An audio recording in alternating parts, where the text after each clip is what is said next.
Sekarang timbul pertanyaan, orang kalau dipakai oleh Tuhan, apakah dia harus pintar berkhotbah? Kira-kira Bu Farida, orang kalau dipakai Tuhan harus pintar khotbah apa tidak? Tidak selamanya. Amin. Minggu lalu saya sudah memilih pelayan-pelayan Tuhan yang akan bekerja sama dengan saya untuk membangun kerajaan di dunia ini. Karena firman Tuhan bilang, biarlah kerajaan sorga sama seperti di bumi ini. Amin. Itu doa Bapa kami. Amin. Haleluya. Saudara, ketika Tuhan memanggil Musa, firman Tuhan katakan Musa ini adalah seorang pengembala kambing domba mertuanya Jitro. Ketika Tuhan panggil Musa, Musa katakan begini kepada Tuhan, Tuhan, mana bisa Tuhan pakai saya? Mana bisa Firaun itu mau dengar apa yang aku sampaikan? Nggak mungkin Tuhan. Kalau misalnya saya pergi ke Firaun, tiba-tiba dia menolak apa yang aku sampaikan, terus gimana Tuhan? Saudara, Alkitab katakan, ketika Musa menolak panggilan Allah, Tuhan berfirman, Tuhan murka terhadap Musa. Haleluya. Musa katakan begini, Tuhan, aku ini tidak pandai berbicara, aku ini tidak fasih lidah, aku ini tidak tahu mau ngomong apa. Tapi Tuhan katakan, Musa, bukankah aku yang ciptakan kamu punya lidah? Bukankah aku yang buat lidahmu supaya engkau bisa fasih berbicara? Haleluya. Saya teringat saudara, ketika awal mula saya melayani di tempat ini, saya tunjuk Ibu Ersi jadi majelis. Dia sama sekali tidak tahu berkhotbah. Dia memang katanya dia pelayan kaum ibu di kampung, tapi dia tidak bisa berkhotbah. Saya bilang belajar. Tadinya saya bilang nanti mak aku bikin kamu teks, baru mau belajar. Tiba-tiba saudara tahu apa yang dia lakukan? Dia belajar sendiri, ya, tanpa teks yang saya berikan. Ya. Pertama-tama kali yang dia berkhotbah itu di rumah Yermi. Karena dia tidak menolak panggilan Allah, hari lepas hari rohnya mulai diubahkan oleh Tuhan. Amin. Karena firman Tuhan yang bilang, saudara, bukankah aku yang ciptakan lidahmu, aku yang buat kamu berlidah supaya kamu bisa berbicara. Haleluya. Melayani Tuhan bukan supaya kita berkhotbah di atas mimbar atau kita berkhotbah di ibadah-ibadah keluarga dan lain sebagainya. Melayani Tuhan yang terpenting hati kita berikan untuk Tuhan. Amin. Itu yang terutama. Walaupun kita tidak pintar berkhotbah, walaupun kita tidak fasih lidah, tidak pintar berbicara, tetapi kalau kita tidak menolak panggilan Allah, Roh Kudus yang akan menyempurnakan kita hari lepas hari. Amin.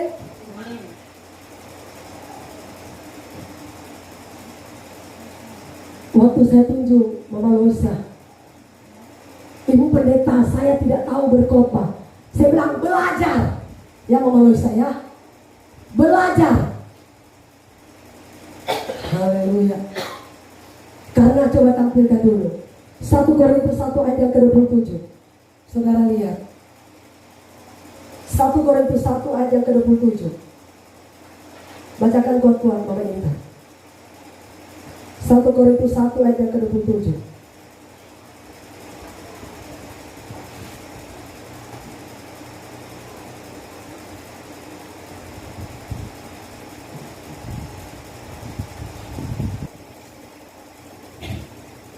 Satu Korintus 1 ayat 27. Bacakan kuat-kuat.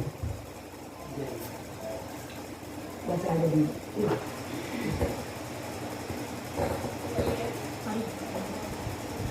Siapa sudah dapat baca Al-Quran? Tetapi apa yang bodoh bagi dunia dipilih Allah untuk memalukan orang-orang yang berhikmat, dan apa yang lemah bagi dunia dipilih Allah untuk memalukan apa yang kuat. Haleluya. Saudara lihat ayat ini. Ini firman Tuhan yang katakan, ya. Dia katakan begini. Tetapi apa yang bodoh bagi dunia, ya. Tuhan gak katakan begini. Apa yang pintar bagi dunia, apa yang cerdas bagi dunia, dia yang aku pilih. Tetapi sebaliknya Tuhan bilang, apa yang bodoh, apa yang tidak terpakai, yang tidak terpandang, itu yang Tuhan pilih buat kerajaan Allah. Amin. Tuhan yang bilang apa yang bodoh bagi dunia. Makanya jangan pernah kita menolak panggilan Allah. Kalau sudah didoakan, laksanakanlah tugas panggilan Allah dengan setulus hati. Amin. Haleluya. Itu yang Alkitab katakan, bukan yang saya katakan. Coba saudara kita buka dulu ayatnya.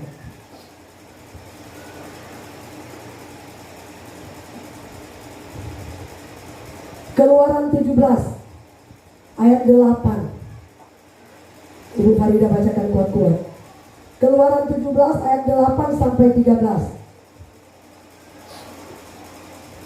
Demikian firman Tuhan dengan kisah kemenangan orang Israel melawan orang Amalek. Lalu datanglah orang Amalek dan berperang melawan orang Israel di Rafidim. Musa berkata kepada Yosua, "Pilihlah orang-orang bagi kita, lalu keluarlah berperang melawan orang Amalek. Besok aku akan berdiri di puncak bukit itu dengan memegang tongkat Allah di tanganku." Lalu Yosua melakukan seperti yang dikatakan Musa kepadanya dan berperang melawan orang Amalek, tetapi Musa, Harun dan Hur telah naik ke puncak bukit. Dan terjadilah apabila Musa mengangkat tangannya, lebih kuatlah Israel. Tetapi apabila ia menurunkan tangannya, lebih kuatlah Amalek. Maka penatlah tangan Musa, sebab itu mereka mengambil sebuah batu, diletakkanlah di bawahnya supaya ia duduk di atasnya. Harun dan Hur menopang kedua belah tangannya, seorang di sisi yang satu, seorang di sisi yang lain, sehingga tangannya tidak bergerak sampai matahari terbenam. Demikianlah Yosua mengalahkan Amalek dan rakyatnya dengan mata pedang. Haleluya. Saudara, ketika Israel berperang melawan Amalek, saya kasih tahu saudara, tiba-tiba Tuhan katakan begini, Musa, pilihlah orang-orang yang akan membantu kamu, supaya mereka yang akan menopang kamu ketika engkau di medan peperangan. Makanya kemarin, kenapa saya memilih orang-orang yang akan membantu saya di dalam pekerjaan Tuhan. Amin. Kenapa saudara? Ya.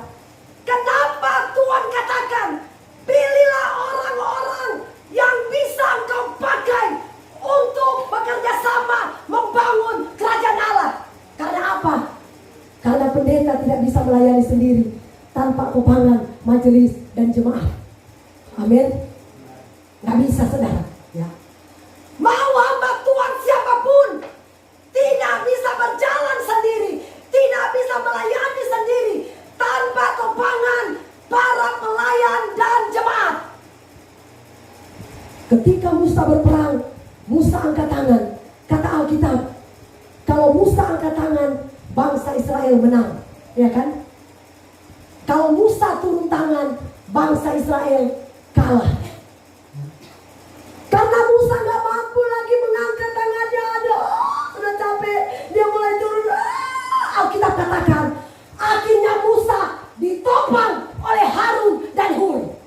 Amin. Gembala gak bisa berjalan sendiri, pendeta gak bisa melayani sendiri tanpa topangan para pelayan dan jemaat. Karena pendeta juga manusia, masih punya banyak kesalahan dan kelemahan.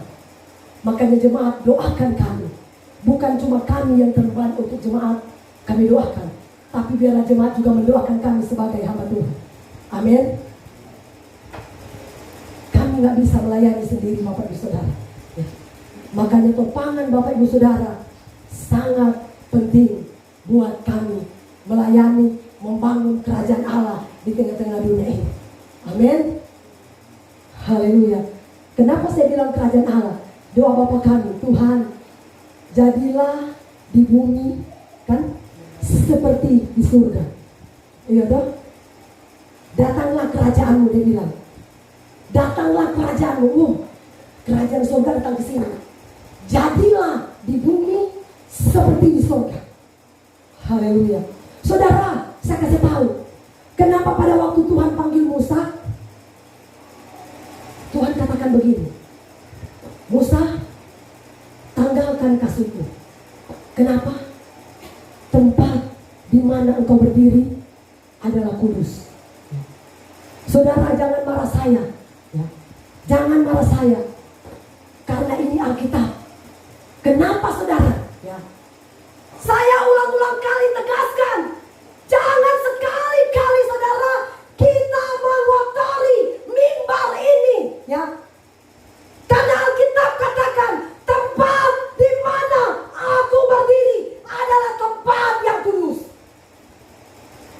Jangan sekali-kali Tuhan katakan, sedangkan kasut aja nggak boleh kita bawa di mimbar. Sendal maksudnya. Musa, tanggalkan kasutmu. Tampilkan dulu ayat itu. Karena tempat di mana engkau berdiri adalah kudus. Haleluya. Ini kenapa saya tidak pakai sandal. Kami kalau di STTF, di sekolah, di kampus, dilarang sebenarnya kita makan di gereja, dilarang kita sebenarnya pakai sandal di gereja. Itulah yang Pastor Nome katakan sama saya. Kami ibu pendeta kalau di gereja nggak boleh jemaat makan, nggak boleh jemaat kasih masuk sandal, nggak boleh jemaat minum. Pak pendeta kalau ada tamu tetap tidak boleh. Wah, kalau kita haus, kalau dia hamba Tuhan rendah hati, pergi minum di pastore katanya. Jangan minum di gereja, jangan minum di atas mimbar. Ibu pendeta tahu, gereja walaupun di atas gunung, tetapi banyak orang cari. Ribuan orang datang setiap hari, bukan setiap minggu.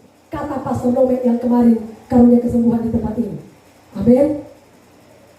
Karena kalau kita menjaga kekudusan, saudara saya kasih tahu, gereja ini akan diberkati oleh Tuhan. Amin Pak Martin. Haleluya. Saudara, saya tidak pernah memandang kita dari latar belakang apapun. Oh, ibu pendeta dia begini, ibu pendeta dia begitu. Tidak. Ya. Saudara tahu, ketika Tuhan Yesus melayani seorang yang berzina, iya kan? Terus Yesus katakan begini, barang siapa di antara kamu yang berbuat dosa, silakan dia yang pertama kali melemparkan perempuan zina ini dengan batu. Ternyata kita semua orang berdosa, makanya mereka takut untuk melempari dia dengan batu. Amin. Haleluya. Yang penting kita ada perjuangan untuk mau berubah dan berubah. Amin. Saudara lihat ya. Lalu ia berfirman, janganlah datang dekat-dekat, tanggalkan kasutmu. Kasut itu apa Pak Martin? Alas kaki. Alas kaki. Siapa yang pakai sendal datang di gereja? Coba. Oh, mungkin karena baru tahu Pak ya. Dia bilang begini, tanggalkan kasutmu dari kakimu, sebab tempat di mana engkau berdiri adalah kudus. Haleluya. Kalau belum tahu gak apa-apa. Amin. Memang mau terapkan di kebun susah. Karena di sini karyawan, karena datang karyawan baru tidak tahu, nggak mungkin saya melarang. Jadi saya berhikmat aja. Amin. Karena sebenarnya itu sudah diajarkan di kampus.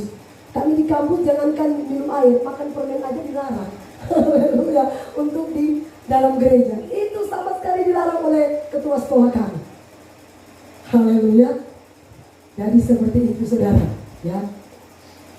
Saudara, kenapa saya katakan kita tidak boleh menghakimi sesama manusia? Hakim yang adil itu adalah Tuhan. Amin. Saya kasih contoh. Saya ini mungkin orang tidak berzina, tapi saya ini masih mencuri. Contoh, saya tidak mencuri, tapi saya pemabuk, ya kan?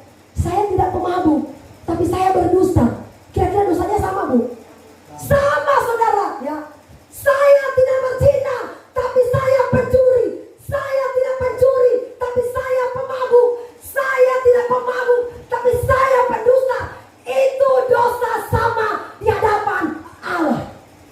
Makanya firman Tuhan katakan, karena kita sama-sama berdosa, siapa yang tidak berdosa, silahkan dia melempari perempuan yang berzina ini dengan batu.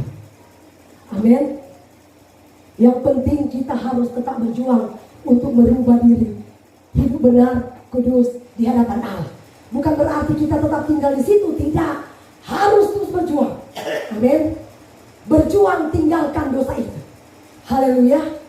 Itu yang Tuhan inginkan bagi gereja Tuhan, bagi anak-anak Tuhan, supaya kita diberkati oleh Tuhan. Haleluya. Mari saudara, ayat yang terakhir.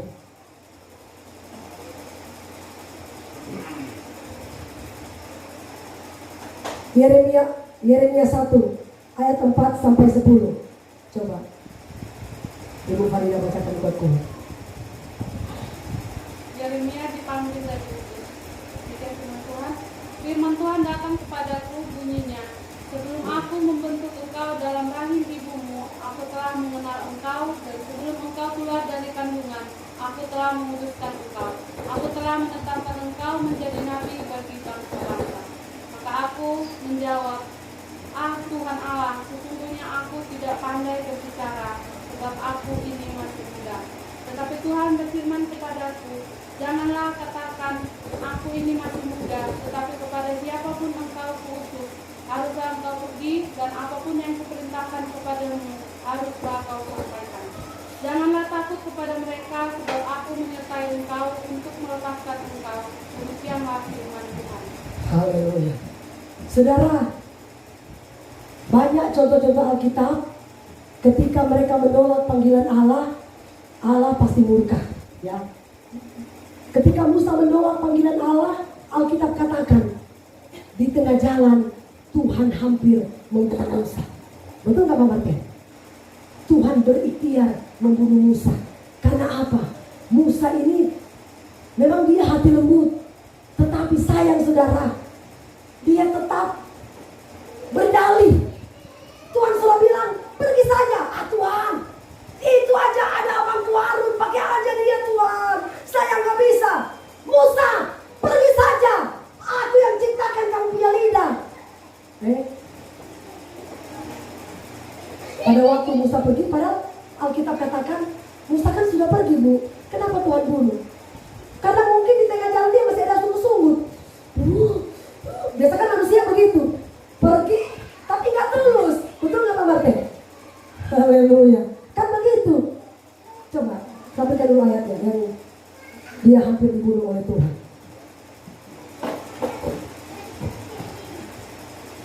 Keluaran pasal yang keempat, ayat 24-25. Iya, kalau saya tidak salah. Coba bacakan kuat-kuat sampai yang dapat. Keluaran 4 ayat 24-25. Demikian firman Tuhan. Tetapi di tengah jalan di suatu tempat bermalam, Tuhan bertemu dengan Musa dan berikhtiar untuk membunuhnya. Lalu Zipora mengambil pisau batu, dipotongnya kulit katan anaknya, kemudian disentuhnya dengan kulit itu kaki Musa sambil berkata, sesungguhnya engkau pengantin darah. Haleluya. Saudara, ini firman Tuhan yang katakan di tengah jalan ketika Musa mau berangkat ke Mesir menghadap Firaun, Alkitab mengatakan Tuhan hampir bunuh dia. Cuman istrinya Zipora yang menyelamatkan dia. Dia katakan, Tuhan, ini adalah pengantin darah bagiku. Ini adalah suamiku. Ini adalah tulang rusuk yang Tuhan berikan buat saya. Amin. Haleluya. Ya. Sekali lagi, jangan pernah kita menolak panggilan Allah. Kalau sudah didoakan, kalau sudah dipilih, laksanakanlah tugas kita dengan sukacita. Amin Pak Martin. Ya Mama Loisa, ya Ibu Magdalena, ya. Laksanakan tugas kita dengan penuh tanggung jawab. Ya. Memang beban berat Pak. Ketika Musa melayani sendiri, Tuhan bilang begini, Musa, capek kamu melayani sendiri. Pilih aja pemimpin 1.000, pemimpin 2.000, pemimpin 3.000 dan lain sebagainya. Begitu juga dengan saya nggak mampu. Ya, Pak Martin, tolong saya, pimpinlah di sana. Bu, tolong pimpinlah di sana. Bu, Mama Loisa, Mama Jo, tolong pimpinlah di sini. Kan seperti itu. Biar saya enak. Tinggal Bu ada ini, Bu ada ini. Oh puji Tuhan. Saya tinggal dengar berita. Oh ada ulang tahun sini. Oh ada, kalau anu saya pusing. Haleluya. Kalau nggak ada yang membantu. Amin. Karena itu sangat penting. Haleluya. Tuhan berkati kita.